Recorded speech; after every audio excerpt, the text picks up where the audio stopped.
Tes parents là-dedans, ils ont l'air à t'accompagner, à t'épauler. Ouais. Ils doivent donc être fiers de Majorique. Oui, ils sont bien fiers d'aller me porter aussi à chaque fois. Oui. On les salue.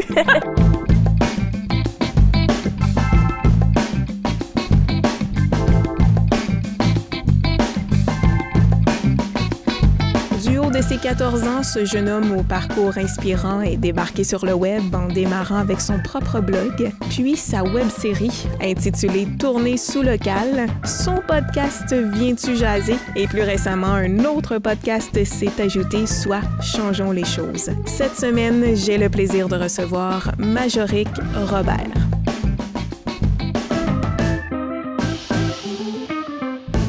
Du haut de tes 14 ans, tu as déjà un CV incroyable. J'ai été impressionnée de voir tout ce que tu as déjà à ton actif et je me suis dit, quel beau jeune inspirant à recevoir sur le web. Donc, Majorique, bon, tu vois, je ne tarde d'éloger pour toi. C'est parti de où, cet intérêt-là, cette drive-là, de t'investir dans autant de projets? Honnêtement, j'ai toujours aimé ça, avoir plein d'idées en même temps, m'impliquer partout, qu'on me connaisse, là, au final. C'est ça. Hein? T'es le gars qu'on reconnaît dans l'école secondaire. Ouais, on Il me est reconnaît impliqué pas mal, dans là. tout. Oui, pas mal impliqué dans tout ce qui est radio étudiante, tout ça, là. Moi, n'importe quel projet, là, dès que je suis rentrée au secondaire, c'est différent, là, de l'univers du primaire, un peu plus libre, un peu plus libre de choisir ce que tu fais aussi. Tu as raison. Puis ça a eu un impact sur toi de pouvoir te diriger vers des choses qui t'intéressaient plus. Ça. On parlait un petit peu avant ensemble de quelqu'un qui a eu un impact important dans ta vie, dans tes différentes réalisations. C'est Jean Léger, un technicien de l'école secondaire. Parle-moi un peu de comment il t'a transmis sa passion. Bien, c'est ça, en fait, quand moi je suis rentrée au secondaire, je sais que Soulanges est rempli d'activités de parascolaires, que ce soit radio étudiante, que ce soit infrastructure, qui est l'équipe technique de l'auditorium, parce que Jean nous forme à qu'on fasse l'éclairage, le son, tout ça, à notre école secondaire. Donc, c'est nous qui fait les spectacles. Et puis, lui, il gère l'équipe pas mal. Donc, c'est parti, je sais plus trop. T'as commencé par quoi? C'est parti, j'ai vu la radio étudiante, j'ai vu le comité étudiant. Je suis rentrée dans le comité étudiant. OK. J'avais parlé au comité étudiant comme quoi j'avais un projet que j'aimerais faire de radio étudiante ou des trucs comme ça. Ils m'ont référé à Jean. J'ai découvert Jean et puis j'ai vu que on avait pas mal les mêmes idées puis tout ça. Puis c'est là que genre je dînais dans son local, nous apprenait des choses sur sa carrière, sur l'équipe, il nous montrait son équipe. Ça pouvait être épeurant au début, mais plus que tu grandis dans l'équipe, plus que tu as des grandes responsabilités. Wow, c'est génial. Donc, ça a été ton école d'apprentissage. Tu as touché un peu à tout. Tu me disais que tu as fait de l'éclairage. À quoi tu as touché avant de démarrer tes propres choses à toi, là? Oui, bien, c'est ça. En fait, j'aime beaucoup tout ce qui est son. Là. Maintenant, je suis plus dans le son, mais quand j'ai commencé, j'étais plus régie, là, regarder ce qui fonctionnait, l'action, tout ça. Me filmer aussi moi-même, la vidéo, j'aime bien ça. Je pourrais dire que j'ai commencé avec la photo. Donc, je prenais des photos avec mon cellulaire. Là. On peut le voir aussi sur mon Instagram, je fais beaucoup de photos. Donc, j'ai commencé là-dedans. Après, j'ai découvert que le monde vidéo, c'est quelque chose qui me passionnait. Montrer ma passion aussi pour parler devant une caméra, c'est bien le fun. J'ai commencé pas mal la photo. Après, depuis secondaire 1 à peu près, j'ai commencé à apprendre le logiciel d'éclairage à mon auditorium, passer des dîners là, des parascolaires, apprendre comment ça fonctionnait avec le plan. C'est pas toujours évident. Donc, faire des presets d'éclairage, j'ai vraiment aimé ça. Honnêtement, c'est vraiment le fun, c'est apaisant. Oui, mais c'est un art éclairé. Les gens pensent que c'est facile, mais il y a beaucoup de choses à apprendre à ce niveau-là. Qu'est-ce qui t'a amené, après tout ça, que ce soit du côté technique, la photo, à vouloir te lancer sur le web? Parce que là, il y a plusieurs choses qui en découlent. Il va falloir que je prenne mon petit pad pour pas que j'en oublie. Donc, tu as démarré avec quoi au départ, là? J'ai démarré avec, je pourrais dire un peu rien. On démarre tout en quelque part. Mais je pourrais dire que quand j'ai lancé mon podcast, je me souviens du moment que j'ai démarré avec un micro que je m'étais acheté sur Amazon, que je pouvais juste brancher USB dans mon ordinateur. je commençais à découvrir le monde du podcast. OK. Après, il y a eu le temps en secondaire 1 que j'ai lancé ma page Instagram. Là. Je faisais des cours de cuisine, donc j'aimais bien le côté bien placé, la nourriture, puis tout ça, puis montrer ce que je faisais en photo. Donc, je me souviens pas mal de ce moment-là que j'ai publié plusieurs photos de nourriture, justement, sur mon compte Instagram. Il y a eu ça. Tu fais de la bonne bouffe en plus. Oui, c'est ça. Si j'adore cuisiner. J'adore. Ben voyons, tu cuisines en plus. Oui, je trouve le temps. Je cuisine un peu moins maintenant parce que je suis bien occupée. Mais ben, c'est ce que j'allais dire. Tu as déjà un horaire d'adulte et puis tu as 14 ans. surtout. Fait que c'est ça. J'ai commencé avec tout ce qui était cuisine, mes cours de cuisine. Podcast, j'ai commencé graduellement. Oui. Est-ce que la tournée sous local, c'est ça qui est arrivé en premier dans tous tes projets ou ton podcast était déjà entamé quand tu as décidé de... Le podcast était déjà entamé. En fait, ce qui est arrivé, c'est qu'on a eu le fameux virus qu'on n'aimera pas. Non, on ne veut plus l'entendre. C'est ça, on veut plus. C'est du passé. Quoique c'est encore présent, mais bref. Ouais. J'ai lancé mon podcast. Je faisais du théâtre. Mon théâtre avait été arrêté, donc j'ai décidé de lancer mon podcast. T'avais un petit peu de temps libre. C'est ça. Fallait boucher là, les trous. j'aime bien tout ce qui est médias, tout ça. Je suis quand même la télé, puis tout ça, puis je trouvais ça le fun, les réalisations. Je suis comme, mais il n'y a pas tant de jeunes que ça qui lancent des podcasts, honnêtement. Là, j'ai pas vu tant de trucs que ça. Au début, je me suis dit, ça va être un podcast que je vais parler avec des gens que je connais. Je savais pas trop mon idée de base. Okay. Alors, j'avais reçu mon grand-papa pour le premier épisode. Ah. Puis là, maintenant, je suis rendue avec plus de 14 épisodes. Là, donc, vraiment, je commençais avec le petit matériel. Là, maintenant, j'avais commencé mon mini-studio à la maison, dans ma chambre. Puis là, maintenant, on est affilié à un vrai studio d'enregistrement de podcast. Fait que ben ça, oui, cool. Je m'en allais vers ça. Donc, tu t'es trouvé de par toi-même des commanditaires, des gens qui ont voulu s'impliquer dans ton projet. Ça, c'est un autre truc que tu as fait toi-même aussi. Est-ce que tu demandes de l'aide des fois ou tu es capable de tout faire? C'est sûr que je demande de l'aide, mais je suis un peu... j'aime ça faire mes affaires toute seule. Ouais. J'aime ça, les idées des autres. J'aime ça, me faire aider, tout ça, mais quand je lance un projet, je veux le finir toute seule. Par exemple, si je lance un projet à 2, ça va me faire plaisir, mais j'aime ça lancer un projet puis me faire aider parfois et tout ça. Donc, c'est ça. Là, j'ai demandé des commanditaires. Au début, j'ai approché au bureau.co. Il y en a à Châteauguay. Donc, des espaces de coworking. Ils ouvraient à l'Écoto. Donc, je les ai approchés. Donc, au départ de mon podcast, ça faisait 4-5 épisodes, on avait un local chez eux. On a encore un bureau chez eux. Donc, on travaillait là. Moi, une de mes amies qui était au départ pour se propulser. Donc, on travaillait sur nos projets. Puis après, depuis septembre, on a les studios Big Green situés à Vaudreuil-Dorion qui nous accueillent pour enregistrer nos podcasts. Et c'est magnifique, c'est beau. Tu as mis des photos. C'est extraordinaire. J'ai même aimé parce que je trouvais ça magnifique. J'en reviens juste pas que tu studios sois 360, c'est super. C'est vraiment impressionnant, honnêtement. J'ai vraiment aimé j'aime encore ma collaboration avec eux. Là. Oui. Donc, on enregistre à peu près 5 émissions par jour quand on va là. Oh, OK, quand même. Tu tournes ça d'une traite. Oui, je tourne ça d'une traite. Donc, ça fait beaucoup. Là, oui, non. Je pour sais une saison d'à peu près parles. 10 épisodes, des fois, là, ça fait 2 fois que je les ai vus une fois. J'ai enregistré 4-5 épisodes. Il faudrait que j'y retourne là, parce que j'enregistre encore sur Zoom. OK. Pour ceux qui sont dans le début de mon podcast, j'enregistrais beaucoup sur Zoom. OK. Mais là, maintenant, j'enregistre plus en personne. OK. Et tu fais du montage après tout ça? Tu sors le tout tel quel? Il y a du peaufinage après. Là. Ça se termine pas là.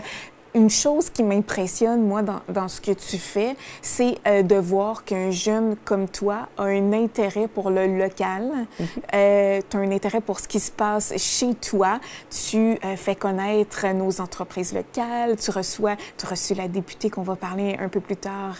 Elle fait partie de tes vidéos qui ont eu du succès et tout. Oui. Donc, ça vient... Pourquoi tu as décidé à ton âge, à 14 ans, de diriger tes contenus vers du local? Qu'est-ce qui t'a amené vers ça?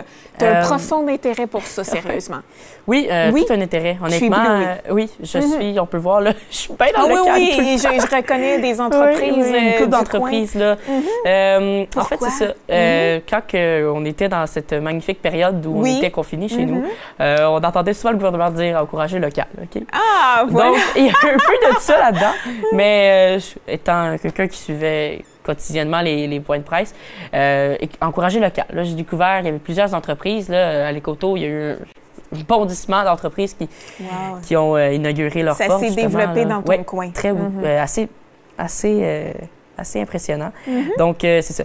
Là, j'avais lancé mon podcast. J'avais la tournée sur locale que j'ai commencé en novembre. Ça fait 1 an.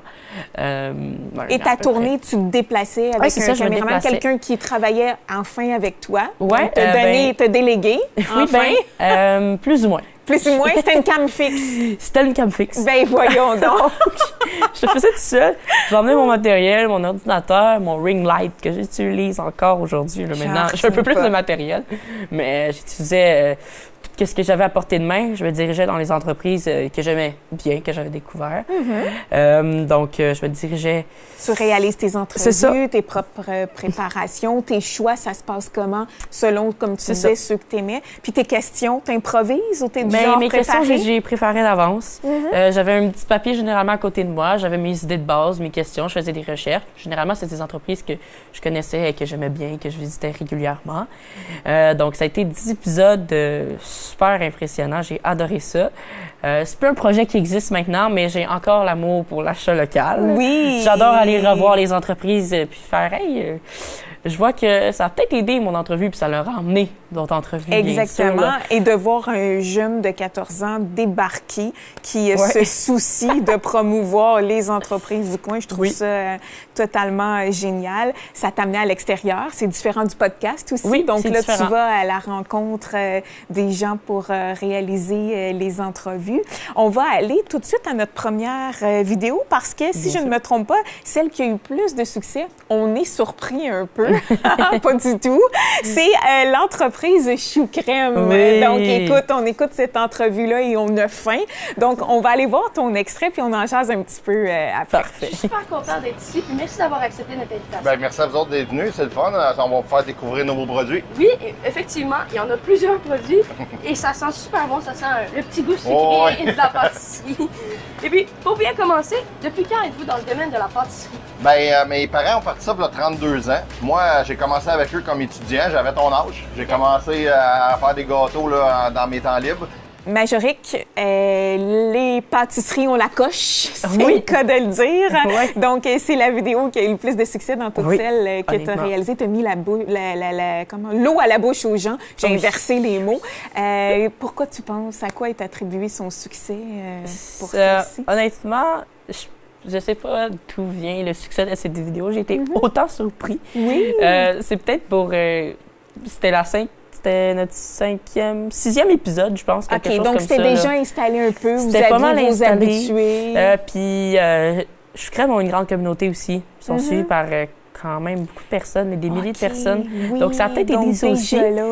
Découvrir Chou Crème. Ceux qui ne connaissent pas Chou Crème viennent de découvrir, bien, c'est une entreprise formidable. Ils m'avaient gâté après ça. J'avais eu des boîtes et des avais boîtes. mangé des pâtisseries. Oui, là. c'est ça. Puis j'avais découvert aussi leur nouvelle acquisition. Là. Ils avaient racheté une entreprise. Oui, Joselito. Oui, ça, j'en ai mangé. J'en ai mangé beaucoup. Bon, c'est des popsicles. Oui. Donc, mais c'est du haut de gamme, là. On n'est plus dans le Mr. Freeze, là, on va se le dire. C'est excellent. Leur pâtisserie là-bas, c'est toujours très, très bon. Puis l'équipe, super. Le propriétaire aussi, super enthousiaste de me recevoir aussi. Mais ce qui est beau aussi là-dedans, je trouve que c'est le message que tu véhicules aux jeunes. Parce que, bon, on leur reproche souvent de peut-être de manquer un peu d'initiative, de passer trop de temps sur leur téléphone, de faire trop de danse sur TikTok. Donc, on dirait que je suis en train de parler de ma fille. Mais et de voir qu'un jeune comme toi réalise plein de belles choses, des choses intéressantes. Est-ce que tu y penses à ça aussi? Oui. Le message que tu envoies aux jeunes? Oui, bien, c'est un peu ça. Moi, entre mon podcast puis la tournée sur locale, un été, j'avais eu... C'était un peu compliqué, là.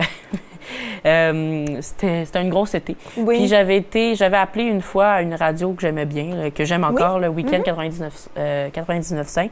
Je les avais appelés, il y avait eu un coup de cœur sur moi. Et j'avais eu quelques chroniques. Ça s'appelait Majorique vous explique. Donc, j'avais un jingle. C'était bien le fun.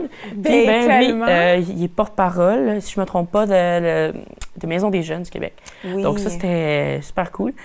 Puis, en faisant ça, c'est un peu ça, en faisant mes projets aussi, puis en participant à ces entrevues-là à la radio, je me suis dit, Ouais, OK, ben c'est ça, ça lance un message, là. C'est pas le fameux stéréotype qu'on fait rien, qu'on est toujours sur nos cellulaires. On peut l'utiliser très intelligemment, comme je le fais si bien, là. Donc, on peut lancer des projets. Faut pas avoir peur. Des fois, ça peut être comme, oh mon Dieu, aussi je m'enligne, là. Qu'est-ce que je fais? Il faut pas avoir peur, faut surtout pas lâcher puis avoir confiance en soi. Puis c'est quelque chose qu'on acquit avec le temps aussi. Là. Ben oui. Est-ce que tu penses que le fait que tes parents t'encadrent là-dedans, vont te porter à différents endroits, ça t'a aidé? Est-ce que c'est important d'être bien encadré? Parce que, tu sais, n'importe qui pourrait dire, bon, je le démarre, mais le fait d'avoir des gens qui te poussent, qui croient en toi, ça doit aider aussi à réaliser toutes ces belles choses-là. Oui, bien c'est ça. C'est sûr que je pense que c'est un peu ça qui est important dans tout ça. Là. Oui, hein? Ça m'a fait penser un peu récemment. J'ai commencé à faire une série de conférences dans les écoles primaires. Là. Pourquoi pas? Pourquoi pas? Mais c'est ça que je disais aux jeunes. Quand tu lances un projet comme ça, en visitant tes parents, demande-leur premièrement qu'est-ce qu'ils en pensent, puis demande-leur de l'aide aussi. Tu lances pas ça juste en cachette parce que, ben, premièrement, tu sais, c'est quand même vaste, l'Internet. Là. Oui, on peut retrouver facilement. Les vidéos peuvent aller quand même assez loin. Donc, il faut vraiment comme savoir être prudent, tout ça. Donc, c'est important d'avoir l'appui aussi de certaines personnes qui croient en toi, qui connaissent ça aussi. Là. Maintenant, on vit dans un monde assez technologique, mais avoir des personnes alentour de toi qui s'y connaissent là-dedans parce que ils peuvent t'aider pour faire peut-être, tu sais, cette vidéo-là, peut-être faire attention des fois à ce que tu dis. Donc, c'est ça. Puis je trouve que c'est important, là, premièrement, d'avoir la confiance des autres alentours de toi, des membres de ta famille. Là. Wow! Et inspirant aussi par le fait que tu es souriant, tu as un beau dynamisme. Est-ce que tes amis sont un peu comme toi et te suivent dans tes projets puis te disent hey, Majorette, arrête un peu, là, mais on va essayer de faire de notre mieux, mais tu es entouré de tes amis qui s'impliquent avec toi? Bien, j'ai beaucoup d'amis dans le comité étudiant. Là. Moi, en plus d'avoir des projets, je suis dans le comité étudiant de l'école. On dirait qu'à chaque truc qu'on jase, tu me sors une nouvelle affaire. Oui, c'est ça. Je suis dans le comité étudiant de l'école. Je me suis fait plusieurs amis à travers tout ça. Ma gang d'amis avec qui je tiens, avec qui je dîne le midi, des fois, j'ai pas le choix d'arrêter de dîner et faire « Oh, il faut que je me dépêche d'une rencontre. Là. Oh, il faut que j'aille répondre à une invitation que j'ai reçue pour ci, ça. » Des fois, ils sont comme « OK. » Tu sais, t'as trop d'affaires. Mais je suis là pour eux. On a le temps de faire des activités en gang, là, des sorties. Mais est-ce que les autres autour de toi, parce que c'est pas facile, tu sais, je te regarde aller, je te le dis depuis le début de l'émission, t'es inspirant et tout ça, mais c'est pas tous les jeunes qui l'ont facile. Il y en a qui vivent de l'intimidation, la difficulté des résultats scolaires, le stress et tout ça. Est-ce que tu le ressens, toi, de la part des autres autour? Est-ce que tu donnes une petite mission à quelque part d'essayer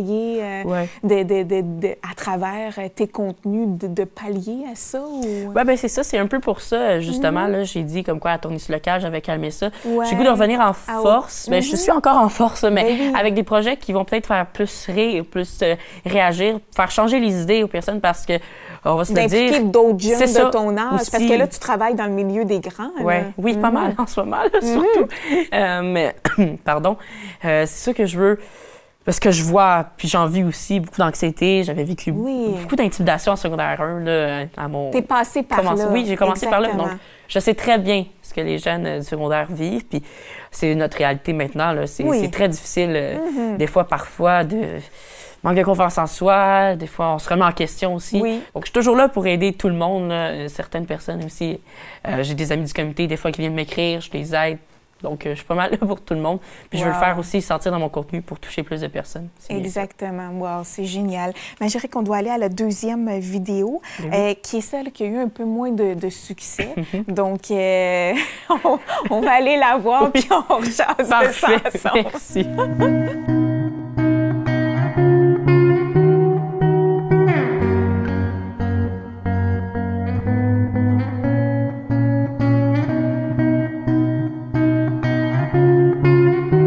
Donc, Majorette, ça n'a pas eu le succès escompté. Peut-être parce qu'on n'aime pas l'hiver. Peut-être. On attend tes photos d'été du Mexique.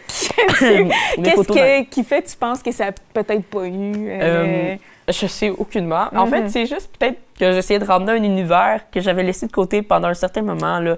Avant, j'étais pas mal plus dans si on me regarde, là, je suis plus dans le vidéo. Puis si on recule dans mes publications sur mes réseaux, on voit que j'étais beaucoup dans la photo. Donc là, peut-être le fait de ramener des trucs que j'avais fait dans le passé ne pas plu aux autres. Donc peut-être que ça a un peu moins fonctionné, mais je ne m'attendais pas à grand-chose. Par contre, mes photos que j'ai publiées individuellement, eux, ont mieux fonctionné. Ah, voilà. Alors, regarde. Donc, on préférait les voir en photo qu'en vidéo. On préférait ça. Mais je comprends pour ceux qui n'aiment pas l'hiver. Tu as réalisé une entrevue, c'est l'autre vidéo qu'on va aller voir, mais je veux qu'on en parle avant. Tu as réalisé une vidéo avec la députée, Mme Nichols de Vaudreuil. Donc, est-ce qu'au début, c'était ton idée? Est-ce que tu trouvais ça impressionnant aussi de recevoir dans ton studio la députée du haut de tes 14 ans? Quand même. En fait, ce qui était arrivé, c'est qu'avec les studios avec qui on est affiliés, avec qui on collabore, il faut se préparer un mois d'avance une date. Donc, moi, je choisis mes invités. Il faut que je m'assure que tout fonctionne. Il faut que je m'assure que j'ai quelqu'un à l'accueil, puis tout ça. Donc, c'est quand même assez beaucoup de trucs à préparer. Ce qui est arrivé, c'est que moi, j'avais tout mon horaire. J'avais envoyé l'horaire final aux membres de mon équipe qui allaient venir m'aider. Donc, j'étais tout fière. Le premier enregistrement en studio. Et puis là, je reçois un message des responsables des studios Big Green. Puis là, il me dit... On a reçu Mme Nichols aujourd'hui en studio. On a parlé de toi vite, comme quoi tu allais venir demain, puis tout ça, puis elle est bien impressionnée. Elle aimerait bien ça venir dans ton studio demain, venir parler avec toi. Donc, on l'a ajouté à l'horaire. Là, je suis comme, OK, un invité de plus. Mais là, je suis comme, OK, ben, je vais vite faire des recherches sur Mme Nichols. J'avais déjà, tu sais, je suis quand même assez la politique là, du Québec, donc je savais qui était. Tu avais déjà un bon bagage. C'est ça. Ben, donc là, je suis comme, OK, bon, ben, je rencontre quand même députée demain. C'est assez impressionnant, la charge de travail quand même, et puis, ouais. Donc, et qu'elle ait pu être disponible le lendemain pour te rencontrer. Entre deux émissions du podcast, j'ai été capable d'ajouter Mme Nichols, et j'ai eu une superbe discussion, très intéressante, donc de savoir où elle a parti. Qu'est-ce qui t'a marqué de cette discussion-là, oui? Donc, je dirais que c'est pas mal... à la connaître. Oui, c'est impressionnant, c'est le fun, puis savoir l'envers du décor aussi des élections. La charge de travail. C'est tout un travail. Et en plus, quand on s'avait rencontrés, il restait quelques jours avant que la campagne finisse. Là. Donc, c'était surpris. C'était surprenant, mais intéressant. Puis, qu'est-ce qui s'en vient pour toi, là? Parce que je t'écoute, là, il y a des affaires qui sortent depuis tantôt, là. Exactement. Qu'est-ce que tu vas privilégier au cours de la prochaine année? Dans quoi on va pouvoir te suivre? Y a-tu des projets secrets ou des rêves que tu chéris, que tu veux réaliser au courant de... Avec tes études en plus. Oui, en plus, ça s'en vient. Il faut pas oublier ça aussi, parce qu'on t'a pas fait lâcher l'école. Là. Non. En fait, c'est sûr que je veux dire, continuer mon podcast. C'est le cas de le dire. Oui, 100 000 à l'heure. Ça, c'est ton projet coup de cœur. Ça, c'est mon projet coup de cœur. J'adore mon podcast, je continue ça, c'est sûr. Aussi, cet été, je risque encore de collaborer avec l'Embouchure, un festival à l'Écoto, sur un autre projet, hein? Donc, j'ai été invitée tout l'été à venir prendre des photos. J'espère que tes parents ont une voiture électrique. Oui, hein, j'avoue. Hein. Mais en fait, l'Embouchure est à 7 minutes de chez moi, donc c'est pas si pire, là, mais j'avoue que... J'avoue qu'il y en a des déplacements dans tes 1001 projets. Donc, c'est quoi? Parle-moi de ça. Oui, j'en ai entendu parler, mais pour les gens qui nous écoutent à la maison. Donc, sur le bord de l'eau. C'est magnifique, l'endroit. Oui. Et puis, impliqué là-dedans, en plus. Oui. Et puis, c'est une scène sur le bord de l'eau. Il y a des grands noms, autant à l'échelle locale, autant l'artiste de l'année ou des trucs comme ça. Wow. Moi, j'avais adoré Clean Friend. Clean Friend étant mon groupe préféré, qui ont performé sur la scène de l'Embouchure. Donc ça se passe pendant un bon mois. C'est juste pendant les fins de semaine. Okay. Donc, les vendredis, samedis. Des fois, les dimanches, il y a certains événements. Donc, les vendredis, c'est un peu plus 18 ans et plus, DJ, tout ça. Samedi, un peu plus famille. Donc, des spectacles, tout ça. Ouais, c'est ça. On peut voir ici aussi sur... Oui, on le voit. On est un peu plus haut, il y a la terrasse. Tu peux boire quelque chose aussi pour te rafraîchir parce qu'il faisait chaud. Puis moi, en fait, j'étais aux premières loges. Donc, je prenais des photos. J'ai sorti des photos formidables sur mon site web. C'était super le fun. Wow. Je finissais de travailler puis je m'en allais directement là. Donc, oui. Mais tu t'es payé tous tes équipements avec tes contrats. Comment ça se passe? Parce que là, je vois tout ce que tu as puis je me dis, wow. En plus, est-ce que c'est toi qui as trouvé une façon Pour cet été, qu'est-ce qui est arrivé, c'est que Jean, justement, qu'on a parlé, m'avait passé l'appareil photo qu'il y avait en surplus à l'école. OK. Donc, je l'ai utilisé tout l'été. À partir de ça, tu as pu réaliser tes choses. Donc, parce qu'un appareil photo, c'est pas ce qu'il y a. Non, bien c'est ça. Je calculais puis je me disais, mon Dieu, il doit pas dormir avec tout ce qu'il y a à faire. C'est sûr que maintenant, là, je travaille le samedi, donc avec mes contrats aussi, je achetais du matériel pour mes podcasts, je me suis acheté mon micro, tout ça. Wow. Donc, il y a comme une catégorie que j'emprunte encore à oui, Jean, mais correct. je recommence à lui donner ses trucs puis tout ça. Donc, oui. j'avais emprunté il y a le crédit pour les photos. Donc, j'avais emprunté l'appareil pour les Quelle photos. belle idée! Parce que c'est bon à savoir, parce que si on n'a pas... C'est des équipements qui coûtent cher, donc d'avoir cette belle idée-là, d'emprunter les choses pour réaliser tous tes projets, c'est la façon de partir. Donc, j'ai investi dans l'audio. On m'a toujours dit que l'audio, c'était le plus important. Donc, j'ai investi dans l'audio. Et puis là, je commence à regarder des appareils photo, vidéos surtout, plus pour filmer mes entrevues. Mais j'ai pas mal beaucoup de matériel pour mes podcasts. Wow. Je t'ai demandé de choisir une vidéo que toi, tu aimes consommer, qui te fait du bien, qui te fait rire, peu importe ce qu'elle t'apporte. C'est une vidéo que tu aimes. Et tu as choisi quoi, Majorique? J'ai choisi quelqu'un que j'écoute bien sur YouTube. Il fait des tests un peu spéciaux. En fait, il aime tout ce qui est nourriture, donc ça me rejoint pas mal. Il teste des fois certaines combinaisons très étranges, que ce soit avec des accessoires qu'on a à la maison. Donc, par exemple, la vidéo, il a testé plusieurs types de nourriture dans un certain... Après, quand on va voir l'extra, on va comprendre. Là, mais, oui. Donc, dans plusieurs machines, des fois, il faisait frire des trucs improbables. Récemment, il a fait une vidéo qui faisait mariner sa viande dans des éléments un peu bizarres. Donc, du Coca-Cola. De l'huile de truffe, du café. Et il le mange après? Oui, il le mange. Donc, il teste tout ce qu'il fait. Peut-être que des fois, il regrette. Mais moi, chaque fois qu'il y a une vidéo de lui, il y a comme un type d'humour très spontané. Ouais. Donc, ça paraît que c'est pas écrit d'avance, mais que ça peut arriver, un élément, puis qu'il arrive dans la caméra. Donc, c'est une vidéo qui me fait assez rire, oui. C'est le genre de choses que tu aimes regarder, qui te fait du bien après tes grosses journées de travail, de podcasts, d'école, etc., etc. Oui. Écoute, Margérique, un gros merci. Continue d'inspirer nos jeunes. Continue à réaliser de belles choses. T'es impressionnant. Ce fut un plaisir pour moi.